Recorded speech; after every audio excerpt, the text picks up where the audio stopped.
was born a fighter, a scrappy little kid on a Brooklyn block. I bobbed and weaved my way through life as I stood up against the neighborhood bullies. I always hated bullies. There wasn't a dare I wouldn't take on. As I grew older, I learned from the streets.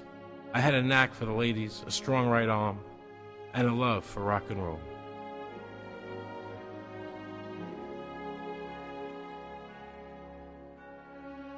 I opened the Chicago nightclub and booked big-name bands like the Grateful Dead, Led Zeppelin, and The Who. During the '68 convention in Chicago, I watched firsthand as the government raged out of control. I managed Bette Midler, founded the Manhattan Transfer, and was fortunate enough to win an Emmy, a Tony, and my films received 6 Academy Award nominations. I produced Trading Places, The Rose, and Wise Guys. But today, I am standing in front of the camera to fight for the rights of all Americans. Because today, I am frightened for the future of the country I love. Ladies and gentlemen, mad as hell, Mr. Aaron Russo.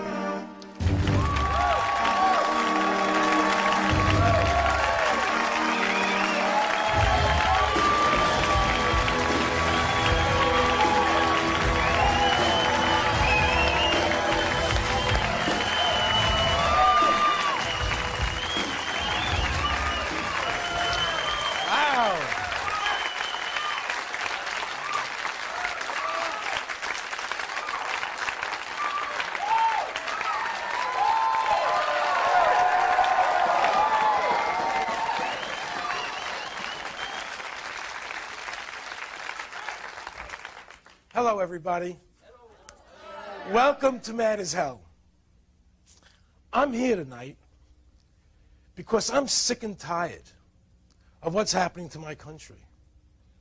I'm fed up, and I feel an overwhelming need to shine a light on, to illuminate our country's problems. And the most fundamental problem we have in America is that it is no longer a free country. And it is fast becoming a totalitarian state. I know those are strong words, but they're true nonetheless. Let me illustrate. Imagine you're calmly driving along in your car, minding your own business, obeying all the traffic laws. And all of a sudden, in your rearview mirror, you see a police car coming up behind you. How does that make you feel? Safe and secure? Or uncomfortable? Let me see a show of hands for uncomfortable. Amazing, isn't it? It's amazing. See, I remember being taught in high school that America was different because it was founded on the principle of liberty. That means nobody can make you do things against your will, including the government. And government's function was to protect that liberty. Everybody, stand up. Stand up. I want you all to recite the Pledge of Allegiance. I pledge allegiance to the flag of the United States of America and to the republic for which it stands. Stop! Sit down. And to the republic for which it stands. It doesn't say, and to the democracy for which it stands, and to the republic for which it stands. America was founded as a constitutional republic with some democratic principles. A republic is where 99% of the people can't take away the rights of 1%. And that's why America was called a free country. Your rights were guaranteed and absolute. Do you hear our elected representatives telling you our country is a republic? No! In a democracy, 51%, the majority, can take away the rights of 49%, the minority. That's not freedom. Who's ever in office determines what rights you have. Like a ping pong ball, bouncing back and forth, back and forth. One says abortion's legal. One says it's not. One says gun control. Another says no. Taxes are too high. Taxes are too low. Balance the budget in 7 years, 5 years, 9 years, 3 years, 1 year, 18 years. Affirmative action. No affirmative action. Speed limit 55, 75. It's safer. It's not safer. It's insanity.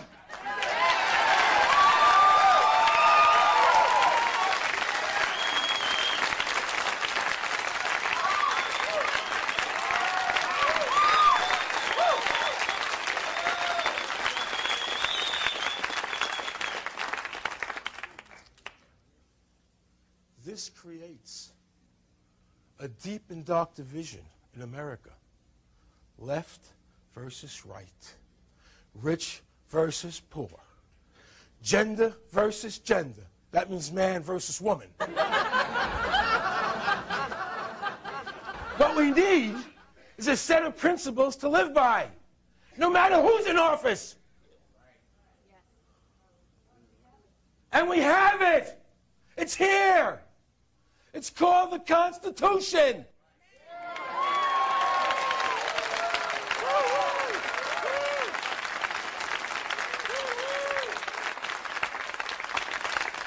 Restore it. Don't ignore it.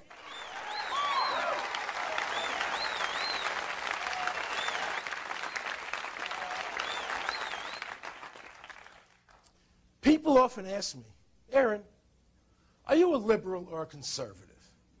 A Democrat or a Republican? Those are just labels. They don't mean shit. The right question is, Aaron, are you free? Are you free?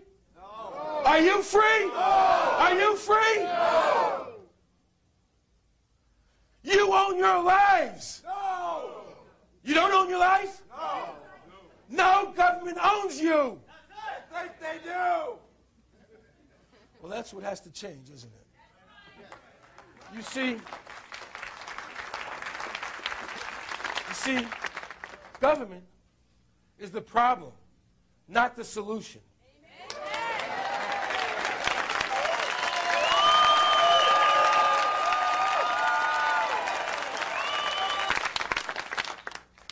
A big centralized government, like ours has become, manipulates us into strict obedience in the name of some contrived greater good.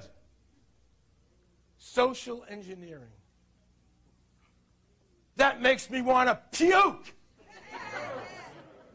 Because that's the big lie. That concept is the basis for the destruction of America. It is the antithesis of everything we stand for. There is no greater good than each of us being free. That is the ultimate good.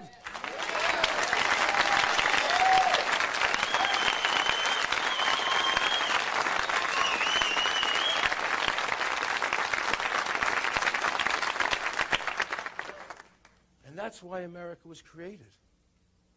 So each person can follow their own destiny without interference or force from others. Instead, we have federal agencies with massive police powers. They just gave the Bureau of Alcohol, Tobacco, and Firearms 13 ground attack jets, armed with Sidewinder missiles. What are they going to do? Call an airstrike on Fred's smoke shop?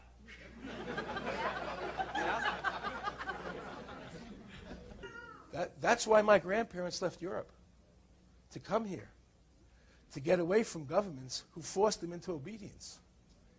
But now, here has become there.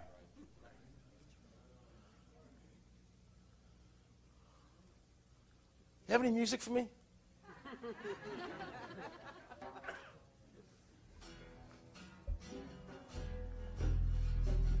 Enough of that shit.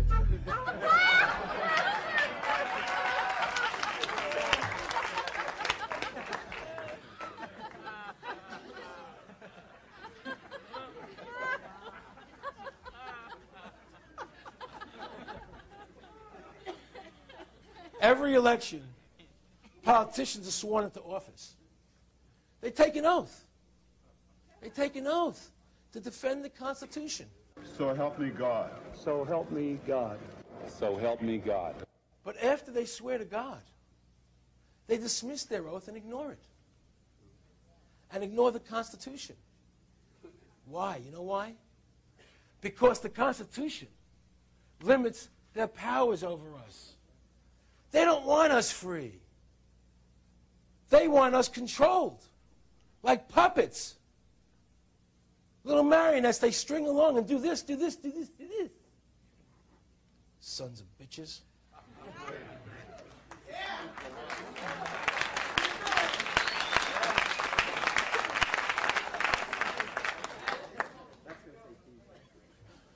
After the Oklahoma City bombing, the President and Congress called for the immediate passage of the anti-terrorist bill. The time is now to enact this important legislation. You can be sure that terrorists around the world are not delaying their plans while we delay the passage of this bill. It sounds great. Get rid of terrorism. Yeah. Yeah, on the surface. But scratch the surface of this bill, and we discover an overreaching power that is akin to dictatorship. 10-year sentences for the crime of supporting the lawful activities of an organization the president unilaterally, you hear that word? Unilaterally declares to be terrorist. And it's not appealable. He says it, that's it.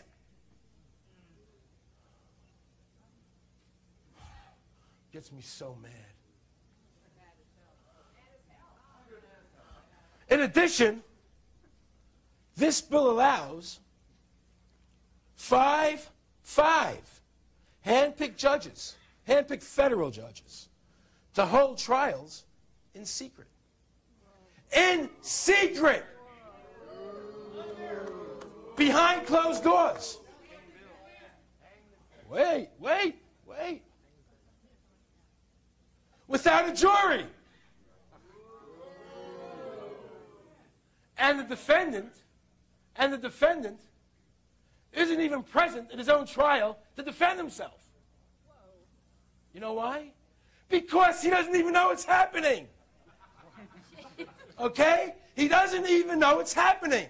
That means you could be on trial right now and not even know it. And you were just found guilty. All of a sudden you're gone. All of a sudden people are going to start disappearing. They're whisked away. What happened to Sam Jones? I don't know.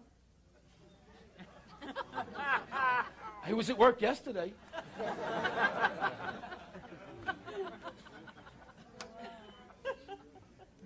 Does this sound like liberty to you? No! This bill is about furthering totalitarianism, not stopping terrorism.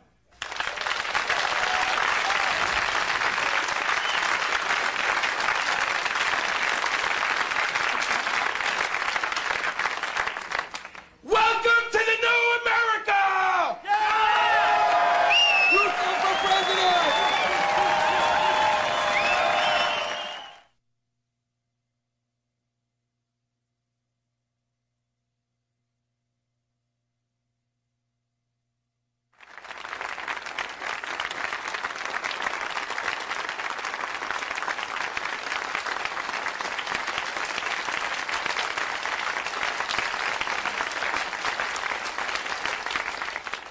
you take a frog and drop him into a pot of boiling water, he'll jump right out. But if you take that same frog and put him in a pot of cold water and slowly turn the heat up, he'll sit in that pot of water, lulled into complacency, until he boils to death. Ladies and gentlemen, we are that frog. And the water's beginning to boil.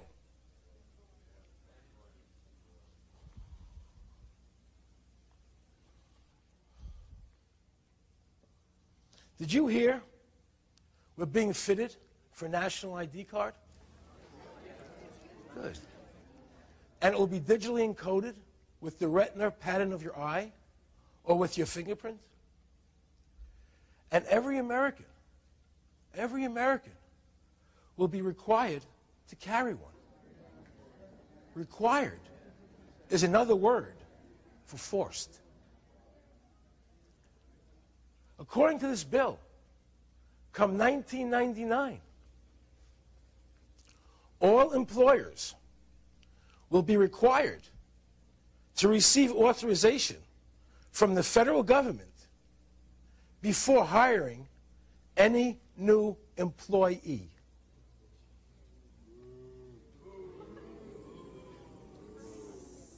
The social planners are forcing you to get their permission before you can hire anybody. And your name has to be on their database to even get a job. Do you want your name on their database? No! I sure as hell don't and won't!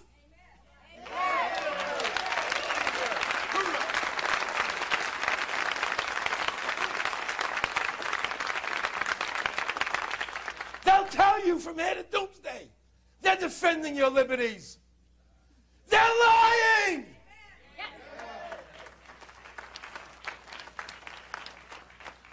Don't listen to what they say. But pay very close attention to what they do.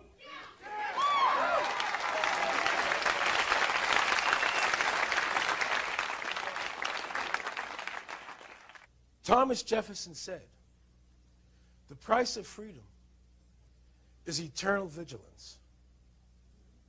Well, how many of you have been vigilant? Or do you do whatever the government dictates and just accept it? Freedom is something you have to fight for. It's not automatic.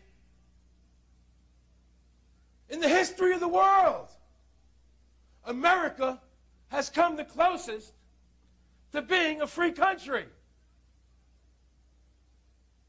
Let's not blow it.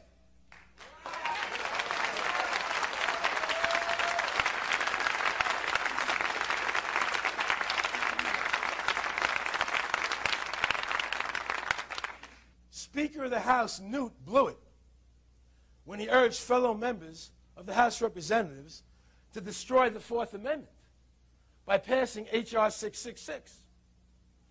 Do you know this bill will allow the government to invade your home without a search warrant? Congress and the President have no authority to ignore the Constitution. But they're doing it. The major media never reported this. Why? Free press, please. It's a controlled press. And what they don't tell you is costing you your freedom.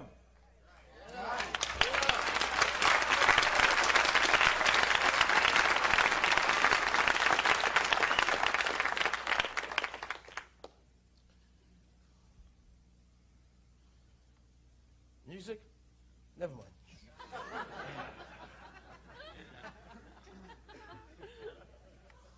I'm on a roll. guys there anyway? I can't figure this out. Congress has passed the FBI wiretap bill. This requires that wiretaps be pre-built into all phone switching equipment by October 28, 1998. So that the Justice Department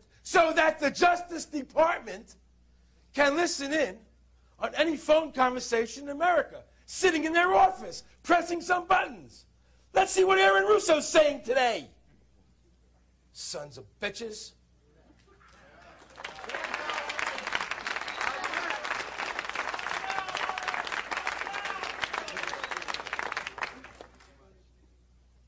Then, the FBI asked for additional funding from Congress so they can tap into 1.5 million phones simultaneously.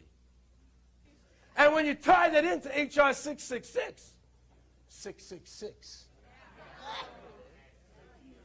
a little nasty number there, they won't even need a court order. I think each of those freedom-loving members of Congress deserves a rectal adjustment.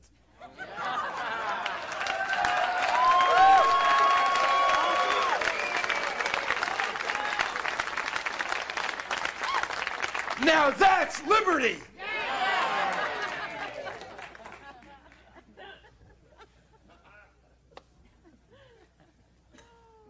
Almost everybody today is a criminal, according to the law.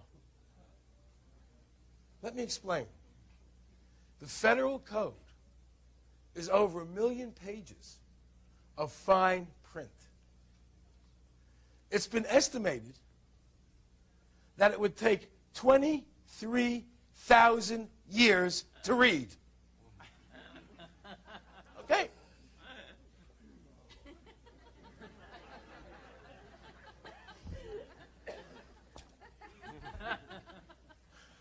Yet, ignorance of the law is no excuse. We are responsible for all these laws.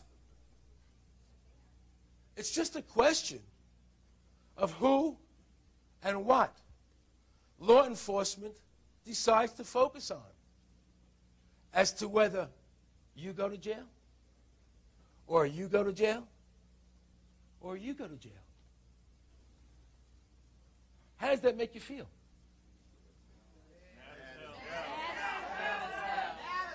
Well, if you're black, I guess you already know. Sons of bitches, I can't stand them.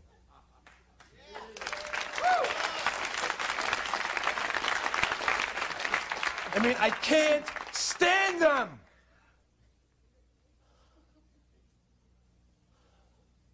Do you know there are more people in jail today in America than any other country in the world? And 70% of them are there for victimless crimes. How can you possibly have a crime if there isn't a victim?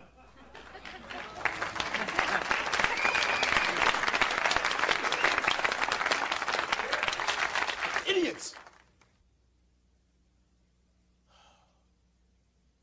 They spent a fortune. They spent a fortune trying to put Heidi Fleiss in jail. And yet, at the same time, they let out a rapist who's victimized over 200 women. When they asked the rapist if he was going to rape again, he replied, That is information that will come out in the watch eventually. You know, so right now the cards are still in the air. well, thank God they got Heidi Fleiss off the streets. I feel so much safer.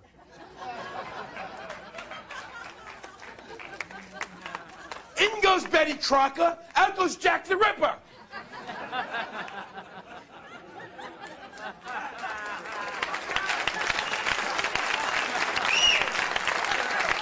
It's insanity! It's insanity!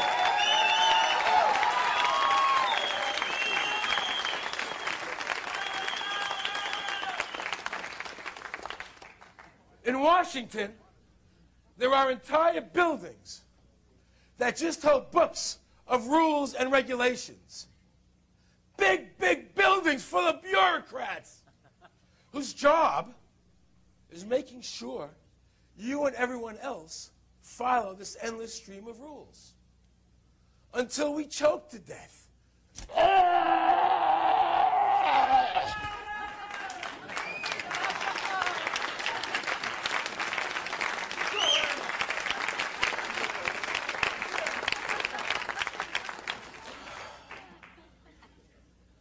Oh, they put so much pressure on us that we have heart attacks and die.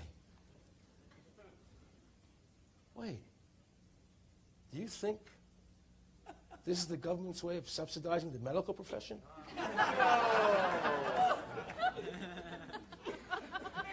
But Dr. Kessler of the FDA wants to subsidize not only the medical profession, but the drug companies as well, by outlawing vitamins. He wants you to get a prescription just to buy vitamins. Heil Kessler! Oh shit, did I say that? It must have been a vitamin C deficiency. But nothing to worry about. I have Social Security.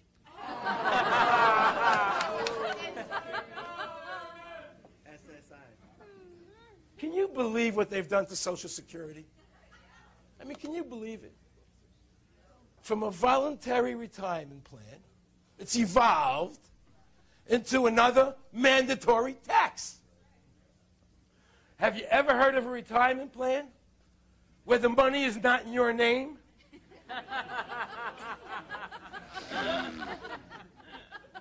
And the custodian can spend it at his will? And you can't leave it to your heirs? And it's their way of keeping track of you to boot. Try running a private fund like that. You'd be in jail. But the government can do it because they can do whatever they goddamn please. And we let them. We let them.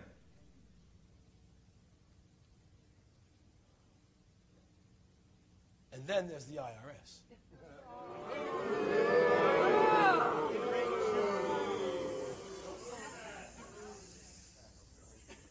It really sucks.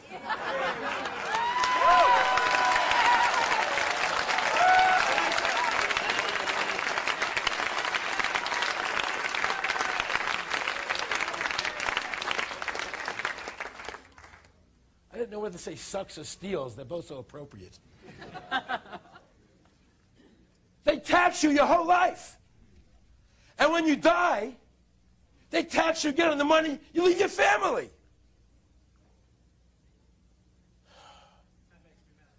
These people make pigs look anorexic.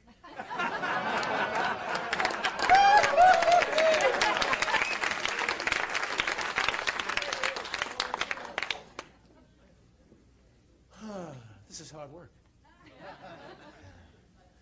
The San Francisco Chronicle reports by the year 2010, federal income tax and Social Security combined will take 84%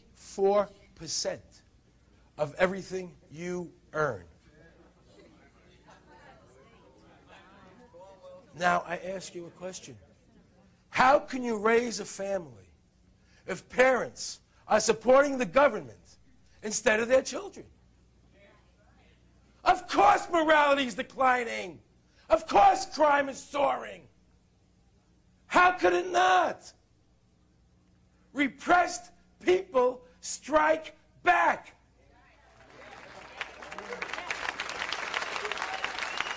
And there are a whole lot of repressed people in America today.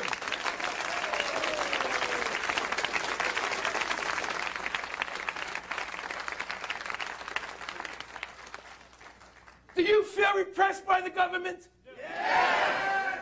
Let me see a show of hands. This country is it's just unbelievable. just unbelievable.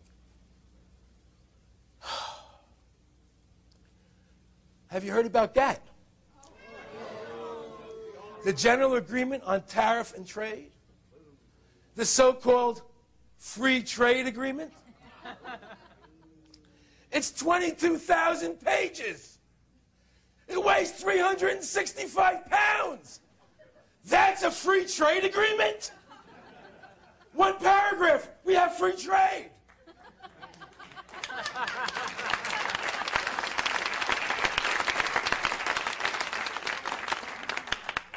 No one, not even your congressman or your senators, read it. It would take 4 senators just to lift the thing. Jose, bring out GATT. Bring out GATT.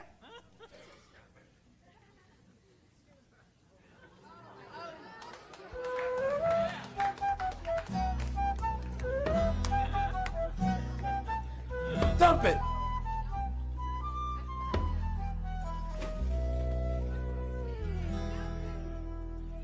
You okay, Jose? I don't want you to get hurt. I'm the star here, Jose.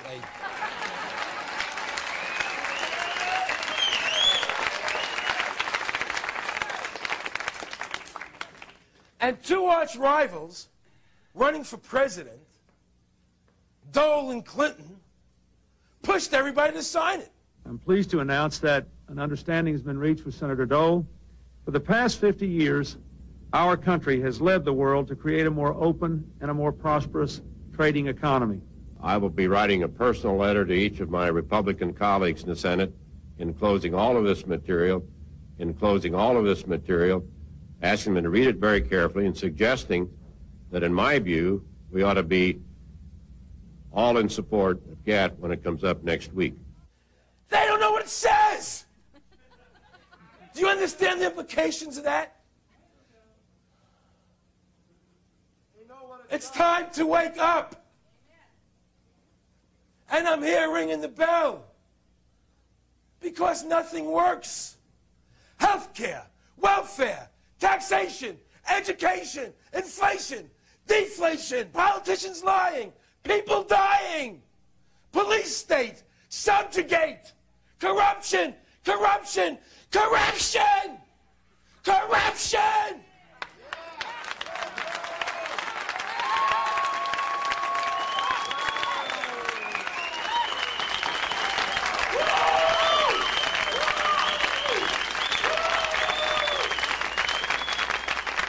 Are you mad yet? Yeah. Let me hear I'm mad as hell, and I'm not going to take it anymore. Come on. I'm mad as hell, and I'm not going to take it anymore. I'm mad as hell, and I'm not going to take it anymore. I'm mad as hell, and I'm not going to take it anymore. We're mad as hell, and we're not going to take it anymore. Remember, fighting for freedom is an old American tradition. We will not be denied.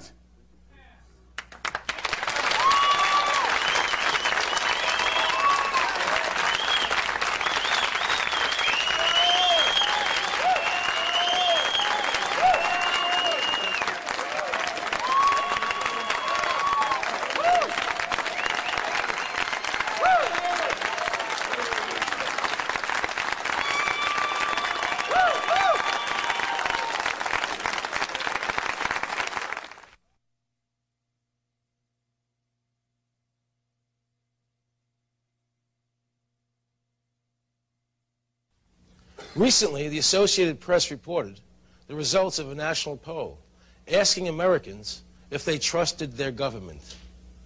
70% did not. One of the reasons this figure is so high is people are becoming more aware that we have all but lost our rights to due process and the presumption of innocence until proven guilty. A man's home is no longer his castle. Tonight's show is going to focus on asset forfeiture. Using that catchphrase, government agencies can lawfully storm your residence and seize all your assets. That includes your home and your bank accounts. Last year, there were over 250,000 asset forfeitures. That's 5,000 every week. And 80% of those victims were never charged with a crime, much less proven guilty of anything. And in some cases, people were even killed in the process. Captain DeWitt here. Yeah. I'm on a search warrant with the Hidden Hills crew on this marijuana eradication thing. Yes. And they just, looks like 927D here. At the location? Yeah. Some body there? No, we put him down. We killed him? Yeah. It's scary, you know. I never, ever would have thought that I would witness my husband executed, literally executed, third world country style. Donald Scott died in his living room on October 2nd, 1992, gunned down by police. Now, his widow says that Donald was the victim of a law that makes the seizure of private land so financially attractive to law enforcement agencies that they have begun to assume private citizens guilty till proven innocent. The story begins here at Trails End Ranch, 200 acres in Malibu, California. Current value, $5 million. Landowner Donald Scott was a multi-millionaire due to a family inheritance. He was handsome, prosperous, and married to Frances Plant, a woman half his age. But their passion for each other blinded them to age differences. I would tell him he's 61 going on 16. He had so much energy, and he was just so much fun to be around. We had the best time. We just had a ball. I don't think any two people have ever been happier. But their idyllic life at Trails End soon became a Gothic nightmare. Good morning. I'd like to welcome you all to Rancho Sierra Vista Satwewa on behalf of the National Park Service. In the 30 years since Donald Scott purchased his ranch, the National Park Service had bought up every available land parcel surrounding Trails End, making Scott's land a choice morsel for federal acquisition. The Park Service judged Trails End crucial to complete its federal land acquisitions agenda. Friends say that the Park Service had approached Donald repeatedly about selling, but he refused. Donald always had a feeling that the government would do something, or the national park wanted this land to the point of where they would do anything to get this land, even kill him. Ironically, Scott predicted his own death, but it was not by the Park Service.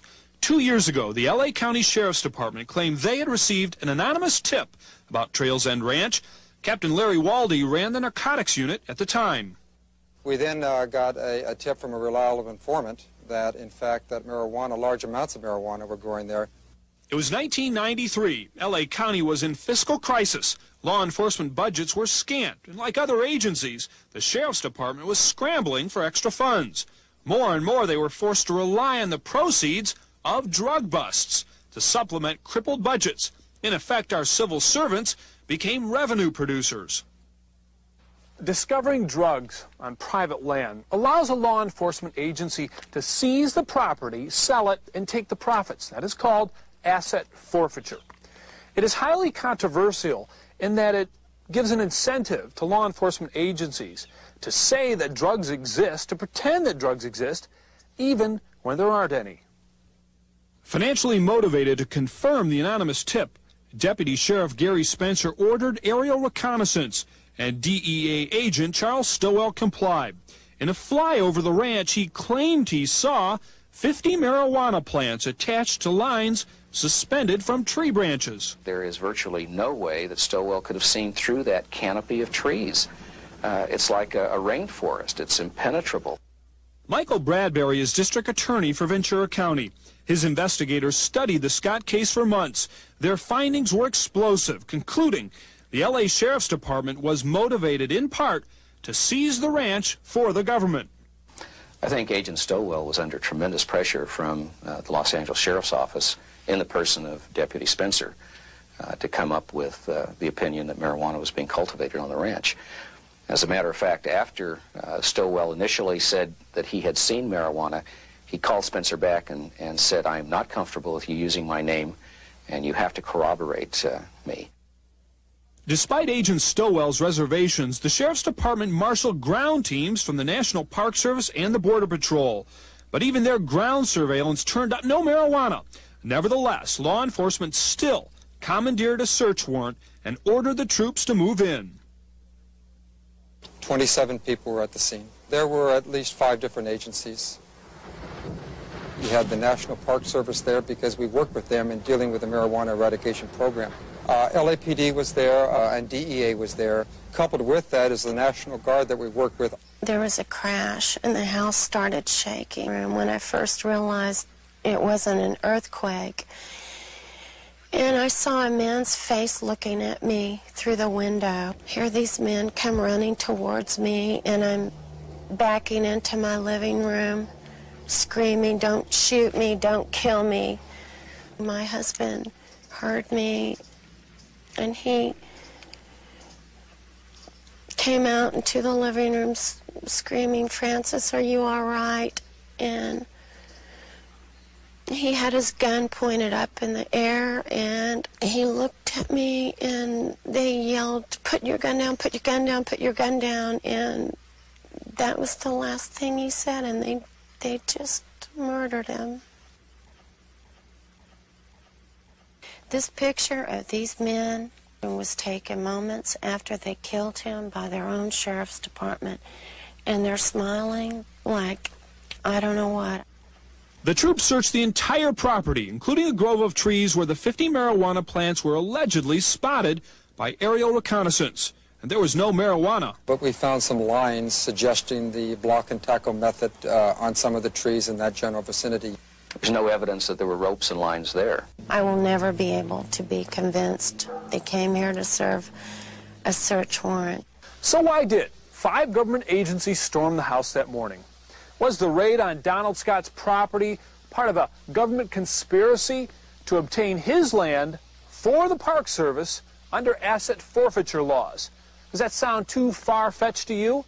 Not if you consider the findings of the DA's office. Curiously, the district attorney's investigation yielded these documents. They were passed out during a briefing before the raid, a property appraisal of the 200-acre ranch and a map, including a notation by Agent Stowell that a neighboring 80-acre parcel had recently sold for $800,000. The district attorney doesn't understand why a search for drugs would include such information unless seizing Scott's land was law enforcement's motive. I think this is simply a case of a good officer, very aggressive, who lost his moral compass, saw an opportunity to have his star rise rapidly in the department by seizing a significant asset. In fact, current Park Service land acquisition policies across the United States are under scrutiny, considered heavy-handed, and in some cases illegal. As for Donald's murder, Frances insists that her husband was in the process of lowering his gun when he was shot. It was just pointed up in the air. He didn't have a chance to obey their deadly command of put your gun down anyway.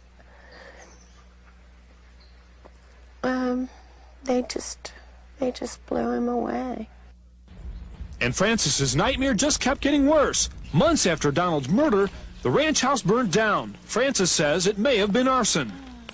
The house is burned down because the National Park, again, the National Park refused to let the Ventura Fire Department put out the fire. They could have made a very simple fire break. They had all their equipment there just to make one little fire break, and the National Park stopped them. They said it is against our park policy to disturb the natural beauty of our park land. And now, guess what? Now the IRS wants to force a sale of this land to make us pay death taxes. So let me get this right. One agency of the government comes in and kills your husband, and now that he's dead, another agency of the government comes in and wants the land. Well, they haven't met me yet. They're not going to get this land. I couldn't believe this could happen in our country. I couldn't believe my father has fought in 2 wars for us to be safe in our homes. And for this to happen in America it's unbelievable.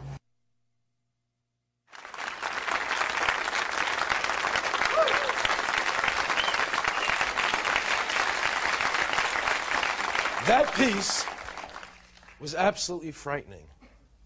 And the fact that the 2 deputies who shot Donald Scott are still in service only goes to prove the point that the government is unaccountable. We are very fortunate to have with us on today's show 3 of America's foremost experts on asset forfeiture. Brenda Grantland is a graduate of George Washington University's law school.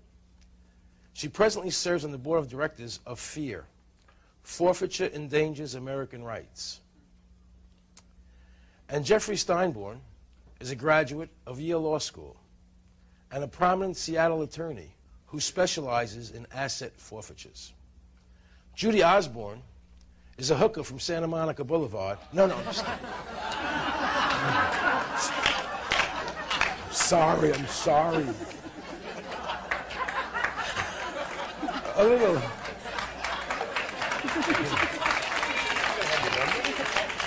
have your asset seized for that. Have your asset seized for that, too. There you go. Judy Osborne is the author of Spectre of Forfeiture.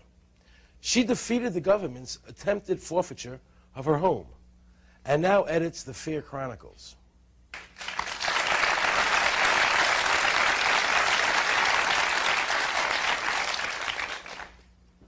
Is what happened to Donald Scott a rare occurrence? Many of the things that happen to Donald Scott happen every day. There are people that are getting killed because of the war on drugs and because police want to seize their house. There are many instances where the police lie to obtain a search warrant. And there are many times when the raids are made on places where no crime is being committed. Mm-hmm. So how does civil forfeiture differ from criminal prosecution? It's so easy to forfeit something civilly. All they have to do is say that we want it and come and get it.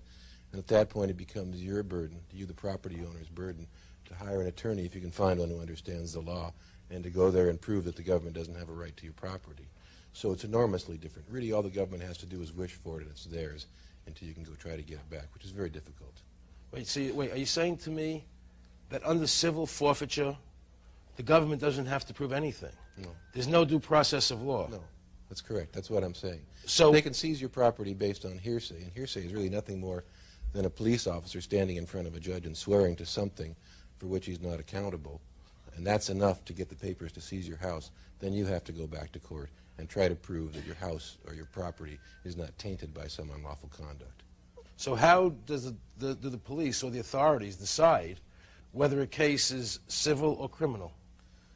Well, I think nowadays they have to think more seriously about criminal because of some new developments in the law.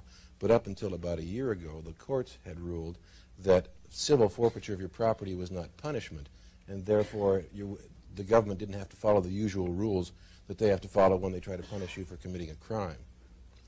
So if the authorities have the option of saying this is criminal or civil, they can always say it's civil because it's easier for them to take it. Absolutely easier.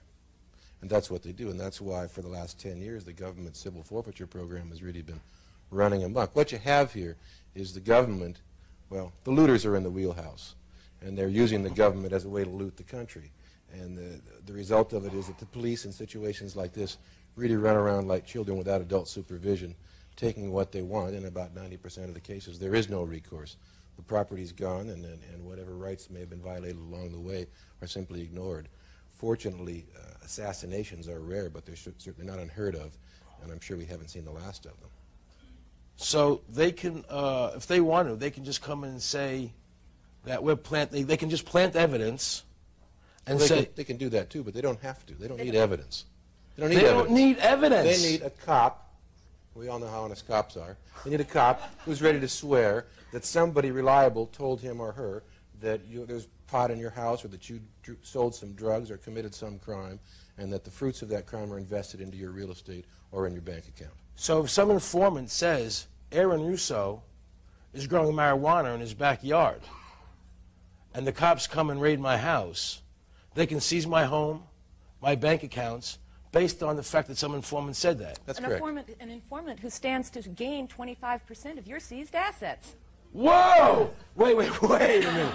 No! You mean the informant gets a piece of this action? Yes, either in reduced jail time in some cases, but most often up to 25% of the forfeited assets. It's right there in the statute. It's right there in the statute, yes. So I'm going to call up on everybody in here. Hey! This one. Let's seize their house. I'm getting 25% of that? And it places the owner in the untenable situation of trying to prove a negative. I challenge anybody here to prove there was no marijuana in your closet on this day 2 years ago. Prove it. That's the scary part about it, and what's happened. You know, Aaron, we've been talking about the Constitution, but this demonstrates very clearly the Constitution is what the judges say it is. And if the judges say this is constitutional, then it is. And so one of the problems really is that the judges, we have to have some judges who have the courage to talk about what your rights are and to be offended by this. But the Constitution is very plain English. It's not very difficult to understand. Well, you would think so, but historically it's always been nothing more than what the judges say it is. And this generation of judges seems to have a low esteem for some of these rights that we hold so dear. So who's vulnerable to forfeiture? Like everyone. Or anybody. You know, there are lots of cases now where third parties are having their assets seized because of something someone else did. Say a landlord-tenant situation, for example. You may own an apartment building and someone living in your apartment may be selling drugs. The police will come to you and say, get that tenant out of there within 2 weeks or we'll take your property. And you go to your lawyer, you find out that the local landlord-tenant law requires you to give your tenant due process.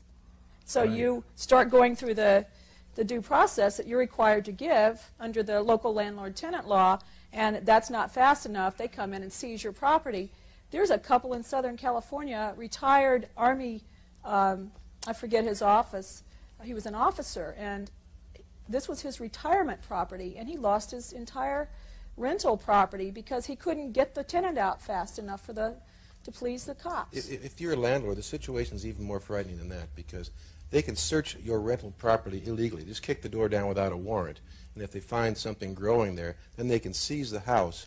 And you, the owner, the landlord, don't have the right to object to the illegal search because you weren't living there. I just had a case like that last week, yes? And they are not embarrassed to stand up in court and say, yes, we're going to take his house, and he has no right to complain that we kicked the door down without a warrant because he wasn't living there at the time. In fact, reporting your suspicions of your tenant's illegal activities to the police is cause enough to have your house forfeited because that puts on the record that you knew that there was something illegal going on. Right. So you can't show your innocence. So you're in a catch-22 situation. Yes. So how does an ordinary citizen protect themselves? You try to get the laws changed. Right now, everybody is vulnerable. You can have your assets forfeited for making an incorrect statement on a loan application. Fish and Wildlife not long ago seized a tractor under EPA laws because it ran over an endangered rat. Oh, it didn't help the rat. I heard about that. The Vietnamese farmer was tilling his land with his tractor. He ran over a kangaroo rat, and the government came and took his tractor. They tried to put him in jail for 2 years for running over a kangaroo rat. This is unbelievable. Do you know why I'm so mad? Do you understand what's going on here, guys? I mean, this is sickening. And it's our country. If you are a member of a corporation and one individual in that corporation is indicted for instance, a money laundering operation, the government has a theory of tainted money, where his tainted money contaminates all your good money like a drop of ink in a glass of water. And so, therefore, the whole corporation's assets can be forfeited based upon the alleged illegal activity of one member. What is this about legal fiction, that property has no rights so they can take it? How does that work? Can somebody tell me? That's the excuse they use to take away our constitutional rights and to create procedures that made it easy for the government to win and almost impossible for the property owner to win. But explain what it is for me. Do me well, a favor, explain. This is a very old concept that goes back to biblical times, basically. If an object, it's called deodond, if an object is used to kill a man, then like a sword is used to kill a man, then they would say, well, that sword was guilty, and we're going to take it away from the owner and destroy it. And the owner's rights in it disappear. And they're using that fiction. It's a lie. A fiction is a lie. But as an example, I heard about a man who lost his airplane because he said the airplane had no rights. It doesn't matter if the man owned the airplane. They said the airplane has no civil rights, so we can just take it. Or we can take his car, or we can take the money, because property has no rights, ignoring the fact that people who own the property have the rights of ownership. Right. That's the legal fiction, am I correct? Right. There is some good news that the courts are beginning to back off of that posture a little bit. In fact, there's a case on the way to the U.S. Supreme Court right now that may back it off a little bit and may hopefully force the government to start treating forfeiture like any other punishment. I mean, if they want to put you in jail, they have to give you the right to counsel. They have to give you a live witness to cross-examine. They can't try to punish you twice for the same crime. None of these rights apply when they're taking your property. But there's hope that either through legislation or some cases headed up at the Supreme Court that things may change. Explain to me about the 30 days, how that works. That you have 30 days to argue against the seizure, and if you don't do it within 30 days, that you can't get it back? Different jurisdictions have different statutes. In Washington, it's 45 days, and under federal law, I believe it's 30 days. But do me a favor, explain it to once everybody. you're given some kind of notice, and under federal law, sometimes your only notice is a little blurb on the back pages of USA Today. They don't have to actually serve you. So they take your stuff, then they give you notice. They put their notice in USA Today, and if you don't respond within 30 days, then you are deemed to have defaulted, and you can no longer complain about it. So let me understand the scenario.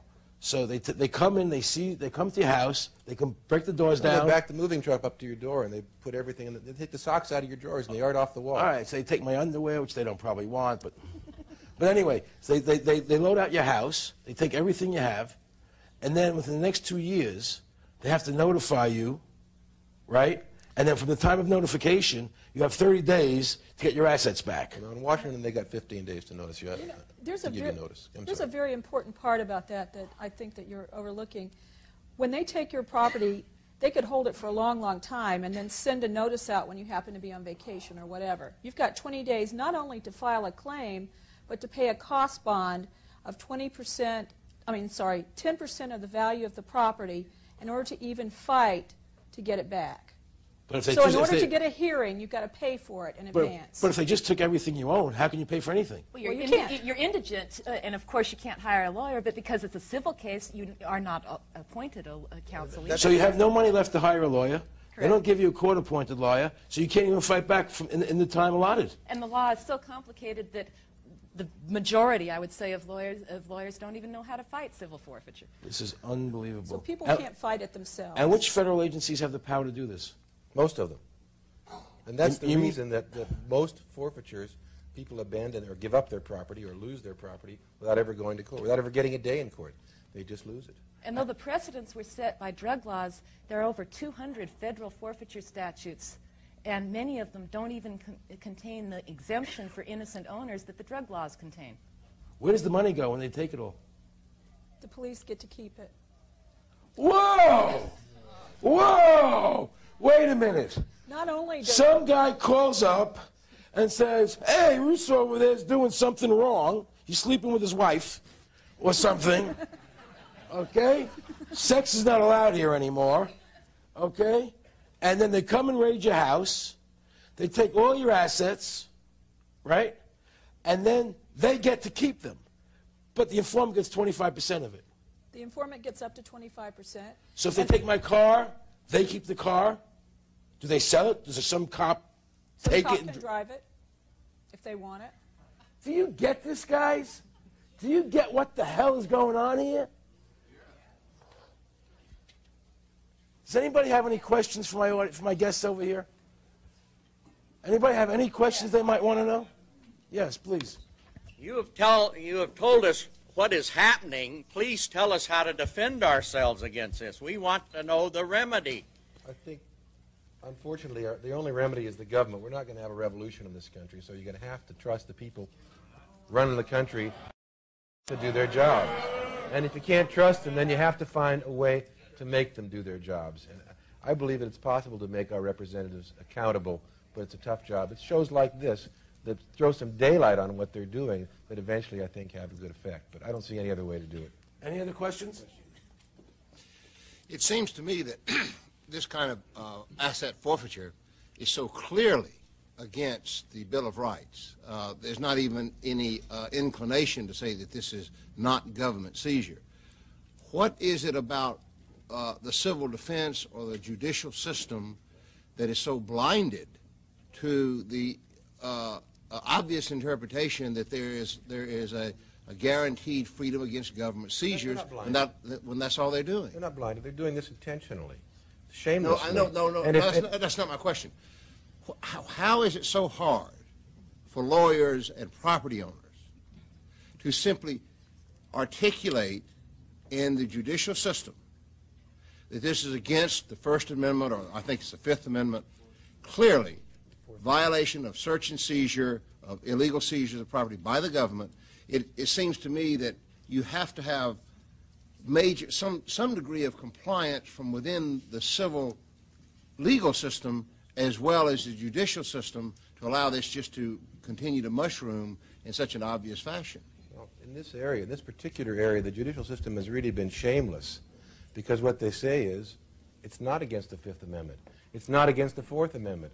And when they get a case that it's so clearly against the law, then you'll find courts that literally misrepresent the facts before them and lie about the record before them and say, well, this is what the law says, but it doesn't apply here because these were the facts, when in fact those weren't the facts. They're truly shameless. You know, another thing, the legislature is also very shameless about passing these laws. With law enforcement agencies getting to benefit directly from the proceeds of the forfeitures, you can bet every time there's a bill out there to make it illegal to do something, they're going to run in there and stick in a forfeiture provision. They're going to push that on through so they can get some money too. And the police Go ahead. The police lobbying force in Sacramento, where we've been and at the federal level, is overwhelming, and they're usually on paid time. Yes, sir. They confiscate the land, and then they have a court proceeding, and then they take you to court again for a criminal proceeding. Isn't that double jeopardy? Well, that's one of the things that fortunately is starting to put a choke chain on some of these outrageous government activities. Hopefully the U.S. Supreme Court is going to rule pretty soon that that forfeiture, civil forfeiture, is punishment, and they can't both take your property and punish you in separate proceedings. But there's nothing to stop them from prosecuting you and your property in the same proceeding, and there are virtually no limits on that. You know, I have an important point about that. Lately, the courts, in response to these double jeopardy challenges, which are sweeping around the country, and my friend Jeffrey here is really helping a lot, and I'm helping some, the courts have been saying that if you miss that deadline that we were talking about a minute ago, that 20-day deadline you have for filing a claim and paying that cost bond of 10% of the value of your property in order to fight to get it back. Let's say you miss it because you can't raise the 10% in that 20 days or find a lawyer. They say, well, in that case, you lose your property, but you weren't really punished because there was no court proceeding. And that's how they're getting around double jeopardy now. In fact, yes, sir, up there. My question is for Jeffrey. What makes you say that there is not going to be a revolution? Well, I think that's everybody's hope. Right. Well, but you know what? There's already been a revolution. The federal government has had a revolution, a silent one, but a revolution nonetheless. They've taken the power from the people and given it to themselves. So we've had a revolution in this country. We just have to restore.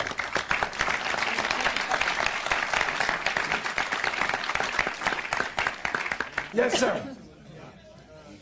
Do you have cases where people work to expose what's going on in their local community and the police retaliate? Do you have any cases come to you? Well, I think the police always look at you real carefully when you're a thorn in their side. If you're asking, do I know a specific case where somebody's been assassinated or impoverished because they're outspoken, in my jurisdiction I haven't seen many, but around the country I've seen a number of them. Any other questions here? Oh, good. Look at all these questions we have. My goodness. You over there. These seizure laws with the 25% bounty for the informant, does that apply to the IRS as well? I don't know the answer to that. I don't know about IRS. IRS does have a bounty. I don't know if it's 25%. It may be 10. You guys are fired. we've been talking a lot about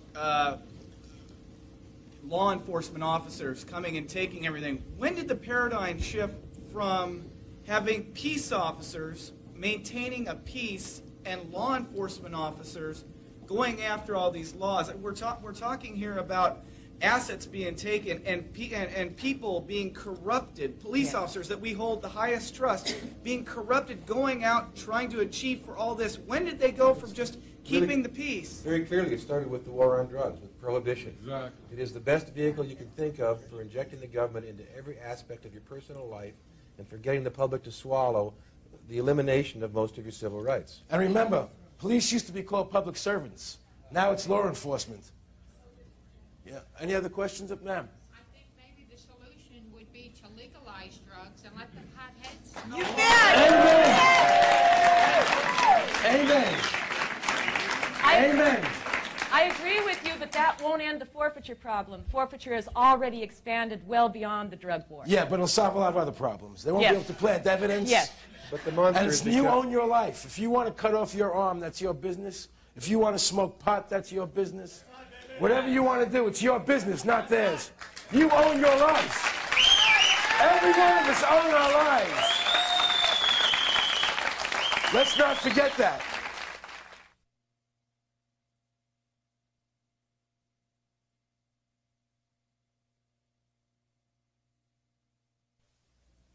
Now, a few days ago, something shocking came across my desk. A new bill, H.R. 1617, the Career Planning Act. Whew. And it's already been passed by both the House and the Senate. It's in committee now, waiting to go to President Clinton for his signature. Carolyn Steinke knows a lot about it.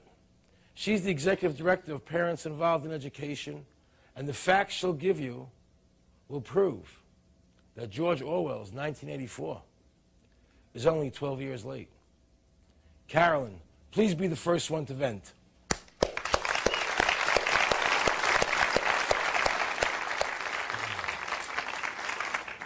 Thank you. Oh, it's so good to be here, and I am mad as hell because, Aaron, I am a mom with 7 children, and I had to take off my apron and leave my home and spend a lot of time getting to the bottom of why my children are not going to have a future. Please explain to the audience. Well, right now, children in this nation, as a matter of fact, in our wonderful United States, are scoring lower than third world nations when it comes to getting an academic education. And our children are systematically being dumbed down, and yet the blame is being placed on parents. And the reason for this is that the system that has been dumbing down our children needs to put the blame on parents and not on the real fact that they're not teaching our children anything. But we know that problem. Tell us about H.R. 1617. H.R. 1617 came to light when we realized that there was a plan. The reason why they are dumbing down our children is the Clintons' plan for human resource development. It is a plan in which the government has decided to join in a partnership with parents in the raising of their children. Parents and the government are going to be a partnership? Yes, 50% arrangement until a child, of course, has been designated at risk. Now, they call the plan cradle to grave. Cradle to grave, meaning that from the I call it sperm to worm.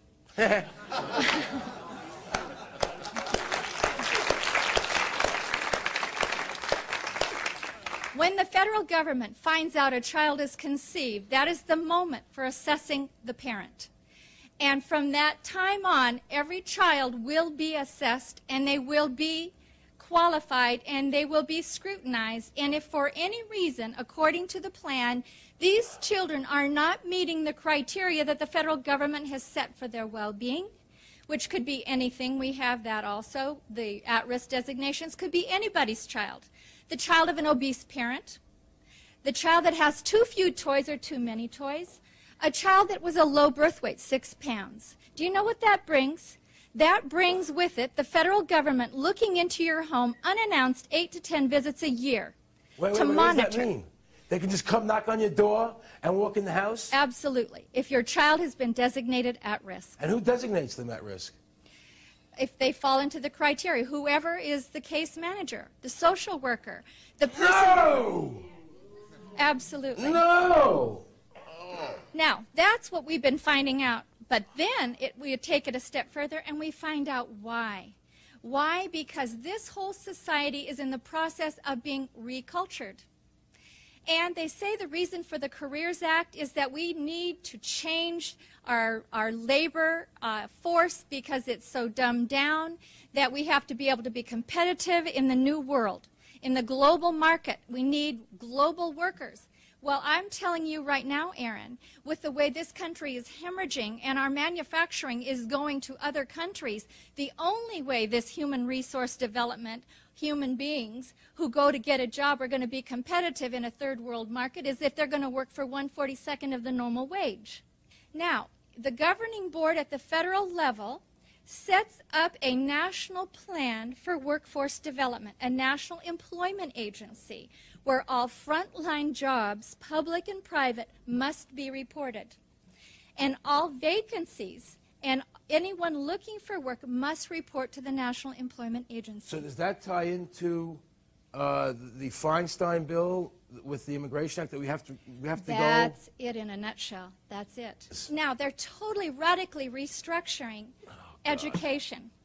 And the plan, the legislation calls for integrating career-based curriculum at the earliest grades possible. Little kindergartners are now going to start talking about careers, and now they're going to start being investigated, analyzed, and surveyed as to what is their best potential for their future. And Aaron, guess what? Your children and my children and the children in this audience are going to now be picking their career for life and being trained specifically for that career by the 9th grade. Not my children. Not my children. Does this sound a little bit like the hammer and the sickle? Well, I think, Carolyn, I thank you for coming here and telling us all this. I think Carolyn deserves a big round of applause.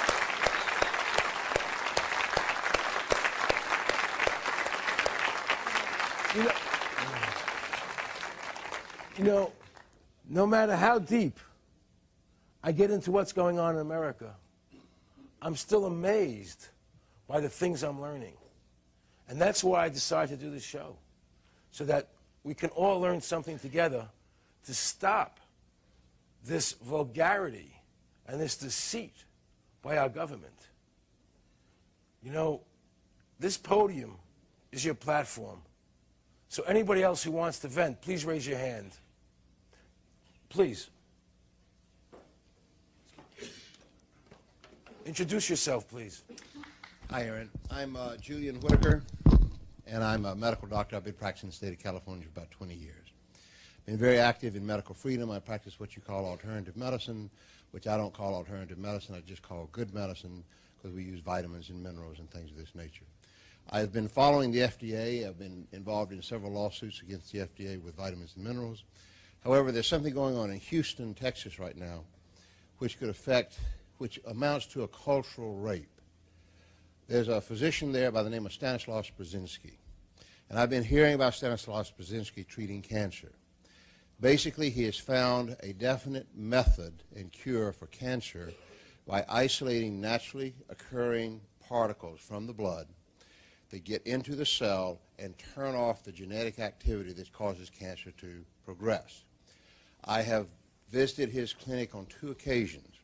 I've gone over terminal brain cancer patients that never, ever regress or never go into remission. They go into complete remission.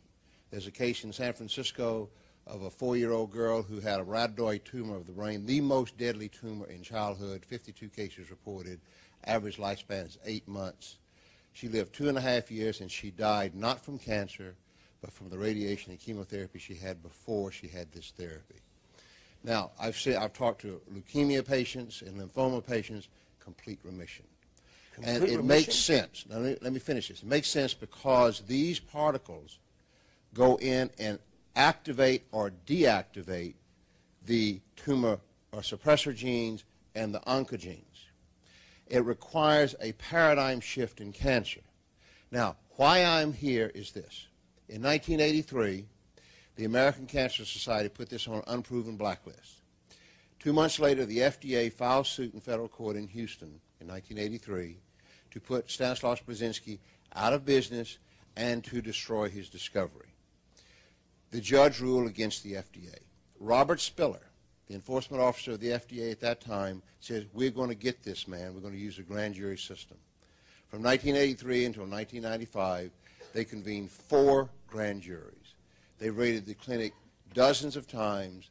They've confiscated 1 million documents, including all of his medical records, which he had to go and copy.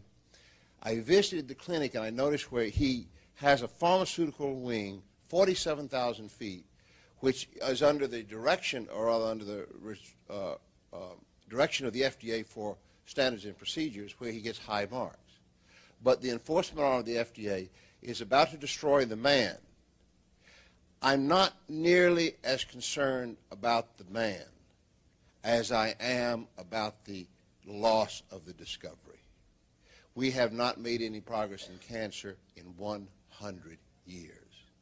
We have a definite, unquestioned breakthrough with a non-toxic therapy in cancer. And he has now got 75 counts. They just came down in November. 75 counts of indictment.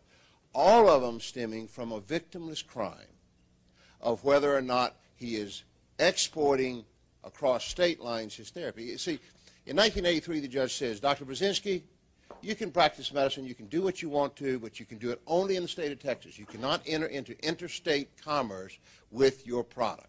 He said, fine. But unfortunately, when someone in Oklahoma gets a brain tumor, or someone in New York gets a pancreatic tumor, or a child in California gets a brain tumor, and they hear of him and they go, they treat them, they take the medication and travel themselves, which is not interstate commerce. So the entire charade for destroying this man, and not just this man, but the discovery of which nobody here knows about, is interstate commerce. Well, let me ask you a question. Why is it in their interest to stop a cancer cure? Why is this happening, in your mind? Well, there's 2 answers to that. The first answer is this. Whenever there's been a discovery, whether the earth is round, whether it's antibiotics, whether it's past years of germ theory, it doesn't matter. Whenever there is a true discovery in any culture that requires a shift of paradigms, the paradigm we have in cancer now is you cut, burn out. This paradigm is you stop it at the genetic level. You don't have to cut, you don't have to burn. All of that, the billions of dollars of industry, goes down the drain. So there's 3 areas of resistance to this. There's the government, which is illegalizing it. There is the oncologists, which are hot and bothered because he represents a challenge to their belief system. And then there's the insurance company, which basically is governed by the physicians.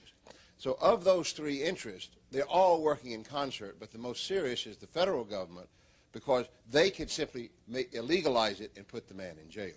So that's the first element, is that you have this with every single discovery. No discovery is ever accepted, because any kind of progress always requires taking a view of reality which is wrong, replacing it with a view of reality which is more accurate, and moving from that view of reality more accurate.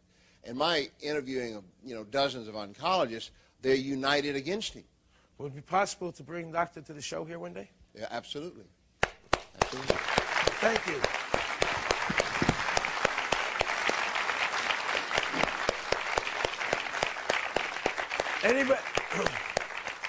Anybody else would like to vent? Senator Rogers.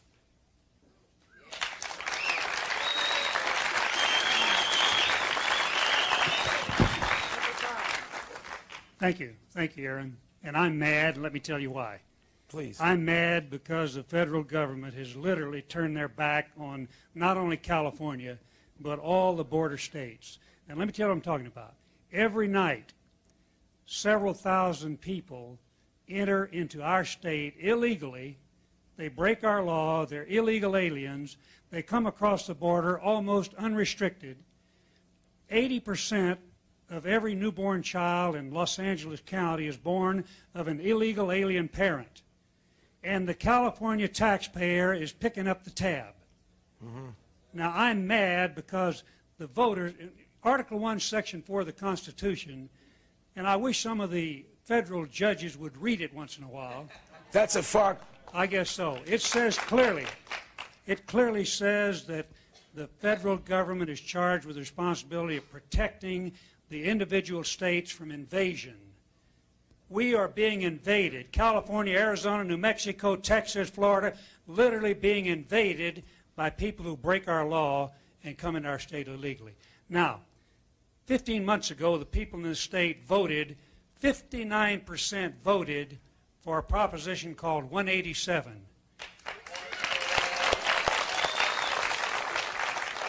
A federal judge, one judge appointed by Jimmy Carter, has put a stop to what the people in California clearly support. Absolutely.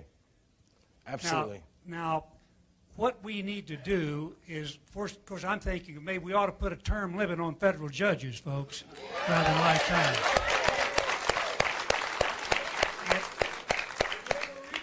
It is not fair to the people in California. What's happening? We are required, according to this federal judge, to provide free welfare services, free medical care, and a free public education to all of these people that come in and break our law and come into this state illegally. And it's time that we told the federal government, look, you either do it or we're going to do it. Amen. Now, the federal judge, let me tell you how contorted her reasoning was in using the Constitution. She said, well, Prop 187, you are making immigration law, and that is the area for the federal government. That's not what 187 was about. 187 was merely saying the state of California has the right to remove the incentives that are acting like a magnet that are drawing these people into our state. That's all 187 does. Right. It doesn't monkey with immigration law. So it's time that we put a stop to it, that we reaffirm the sovereignty of the state of California, and we do what we know we have to do to spare and preserve and rescue the taxpayers in this state. I'm mad.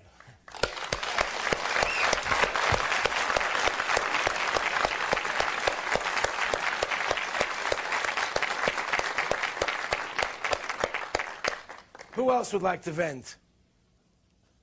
God, I see a lot of us. I don't know if we can go with as many people. You know, how about you, Senator Duke? You have anything for us?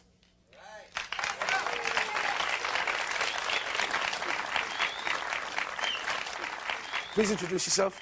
Okay, well, I'm Charles Duke, state senator from the state of Colorado. And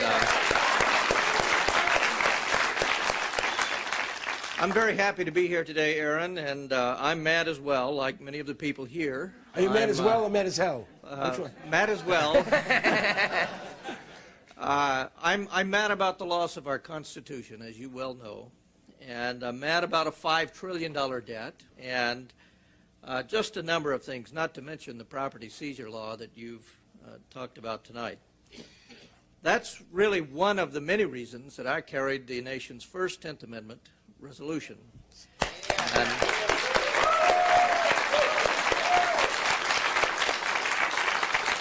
that resolution restores to the states the power that I believe rightfully belonged to them all along, Absolutely. but has been stolen from us by this rogue Congress. Now,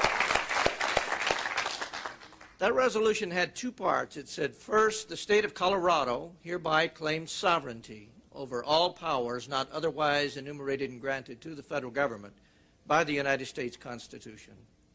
It's based on the 10th Amendment, which says the states have any power they wish to have unless it's prohibited. The second part reminded the federal government that they're our agent, and it says that the federal government as our agent is hereby given notice and demand to cease and desist, effective immediately, mandates that are beyond the scope of the constitutionally delegated powers.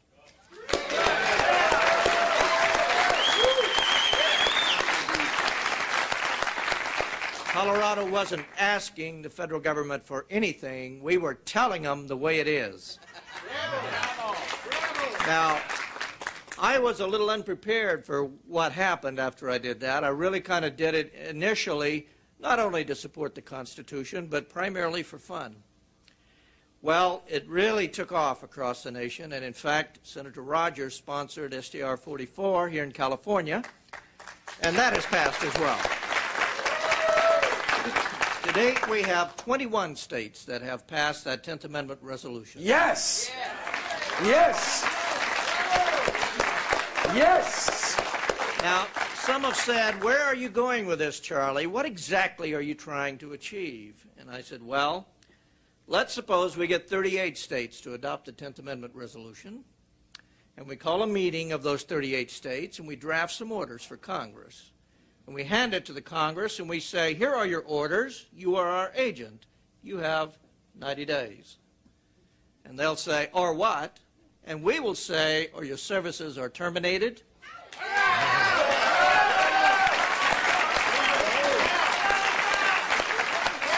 And there will be new elections to replace you. Now, there are good things happening in our government, some of them at the state legislative level, even one at the national federal level. Because in Montana there was a bill, didn't pass, but I'm sure it'll be introduced again, to require any federal agent to register with the local sheriff. Oh, great.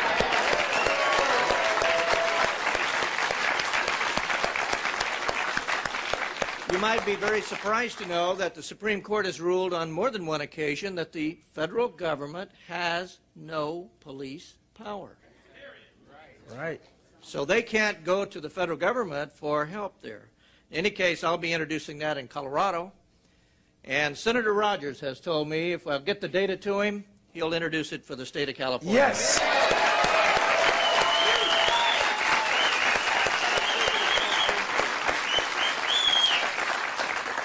There really is a revolution underway in this country. It's not the one Newt Gingrich thinks it is. It's in the minds of the people, and we are going to reclaim this government.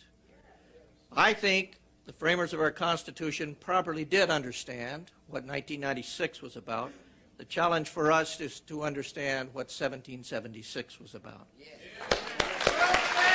Thank you. Thank you.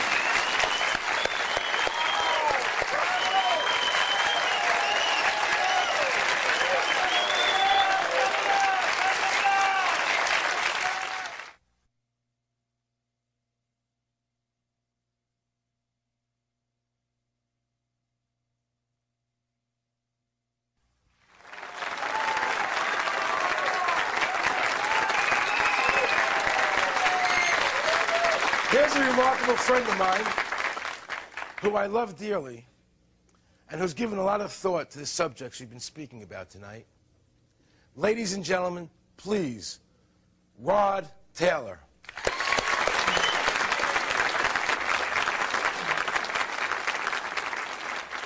I'm here to talk to you about the problem of slavery. It didn't end in the 1860s. It's a social malady that's with us today, and it's increasing in its scope and virulence.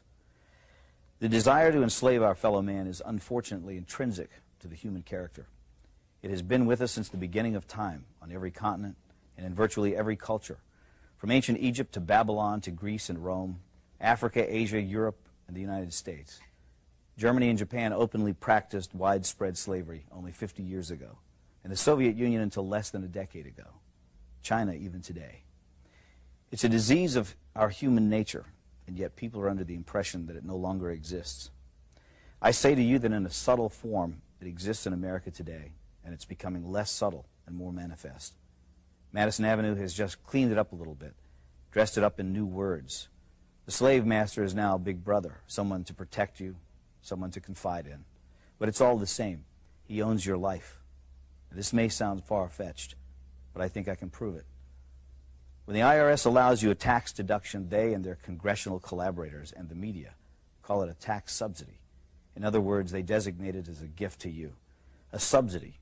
The only way they could conceive this terminology is by presupposing that they, i.e. the government, own all the money.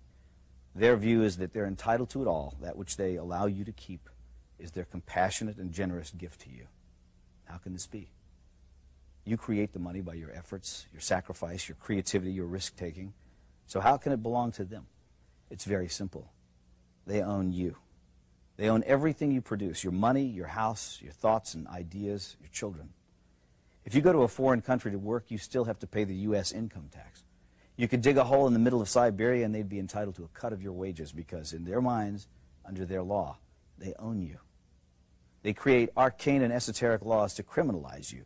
You may try, but you can't obey them. You can't even understand them without a lot of professional help. You have to run around slavishly collecting little pieces of paper, receipts, 7 years of detailed financial records because you might be called on to give an account of yourself to the big boss man. And if you've made a mistake, he can take everything you have. He loves it that way. That's total power over you, slavery. I don't remember when we, the people, signed over ownership of ourselves. It just gradually happened by them taking more and more of our freedom. But here's the worst part. It's really only just begun. In this modern age, the information age, getting your money is not enough, even though money, don't let anyone deceive you, is the material source of your freedom. Now, however, they want your mind. If you deviate in your thinking, if you commit one of the 10,000 taboos, and they perceive your actions as a threat, they'll come out and kill you. It was the thought police who killed the children at Waco and Ruby Ridge. Neither David Koresh nor Randy Weaver, whatever things might be said about them, had ever mugged anyone, robbed a 7-Eleven, or committed forcible rape or murder. But they did have unorthodox views, and therefore it was necessary to round them up and deal with them. Whatever their crimes were, they could have been arrested and tried openly in a court of law.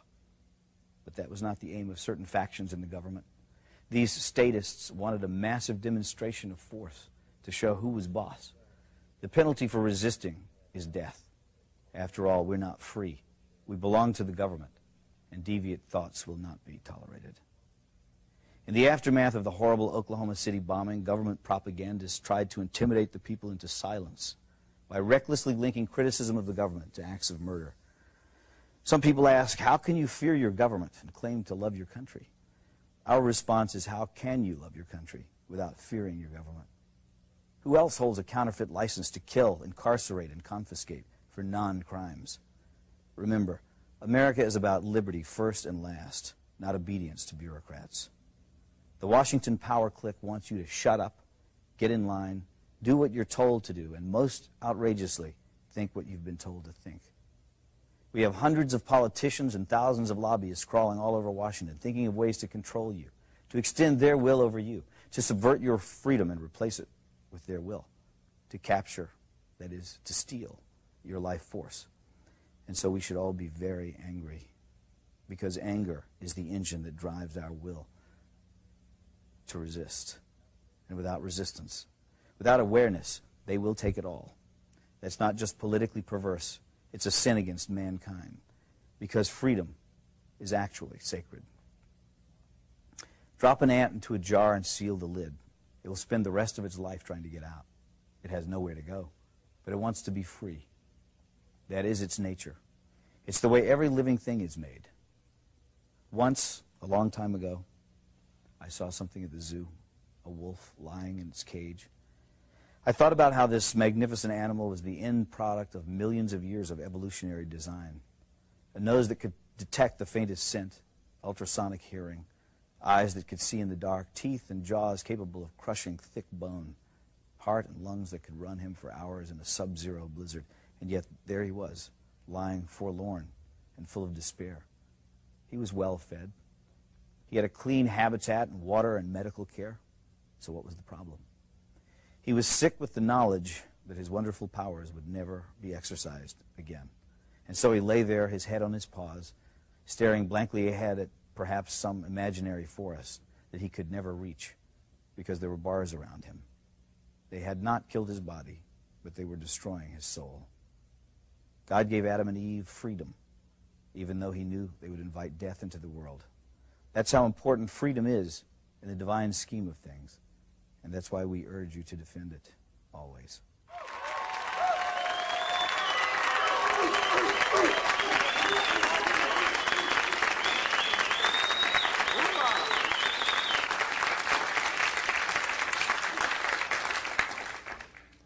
I've often wondered what George Washington, Sam Adams, and Thomas Jefferson would do if they were alive today. Not much. They would have been in jail. You know, a lot of intelligent people warned me not to do this show. Said I was putting myself in danger. But that's precisely why I'm here today. I refuse to live in fear of my government. We have to take personal responsibility for our lives. They think of us as statistics. They lump us together in groups. 65% of the blacks think like this. 75% of the women think like that. 27% of the Jews think this way. And 61% of the Christians think that way. 50% of the men think this way. And out of that 50%, 46% of the circumcised ones think another way. It's all bullshit!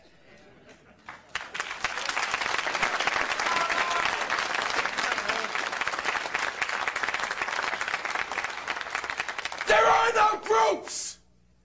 We're individuals! Group thinking is no thinking.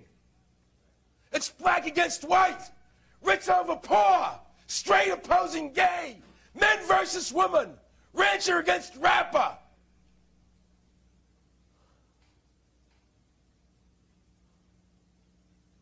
It's only as individuals that we will ever find harmony and peace. Bill Clinton and I are both white, straight, male Americans.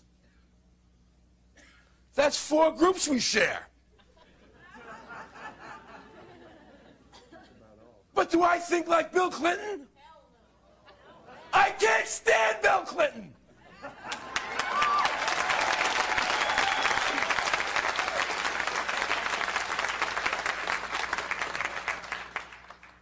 I am Aaron Russo before I'm white, before I'm Jewish, before I'm an American. I can't think like all Jews, or all white people, or all Americans. It's not possible. Divide and conquer. It's an old formula. Folks, we've been splintered. My hope is, God, I pray, my hope is that this show, this series, can bring all these splinters together into a strong oak tree that can withstand the assaults that we're under. So we can once again make our common thread freedom of the individual. So we can all be different and still defend each other's rights and appreciate our differences. That's what it's all about. And if you don't allow freedom, if any of you don't allow freedom for somebody else, then you can't have freedom. Do you understand that?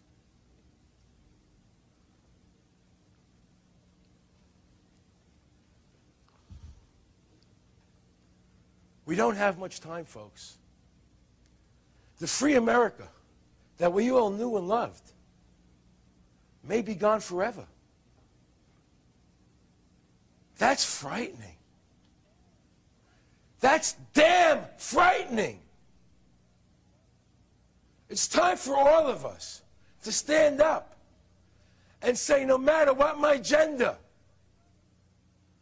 my race, my age, my education, or economic level, rich or poor. I am first a human being. And I'm ready to start behaving like one again. I open up my arms and my heart and respect every other person in this country.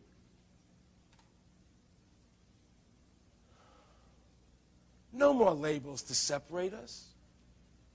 No more judging each other. Live and let live.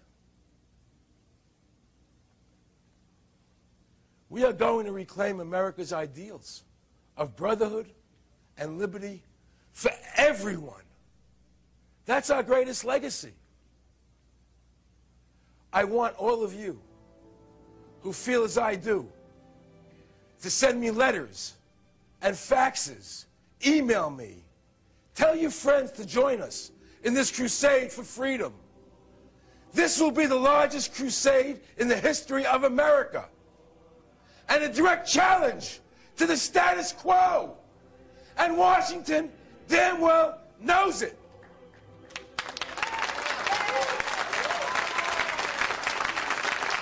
Make them understand that we, the people, are the sovereigns, not them. We love you, Ed.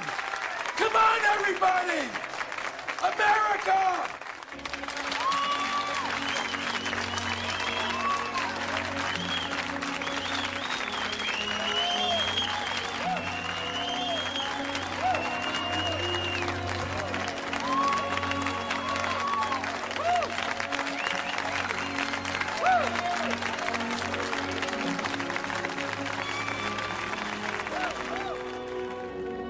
Recently, the Associated Press reported the results of a national poll asking Americans if they trusted their government.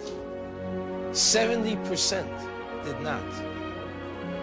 One of the reasons this figure is so high is people are becoming more aware that we have all but lost our rights to due process and the presumption of innocence until proven guilty. A man's home is no longer his castle.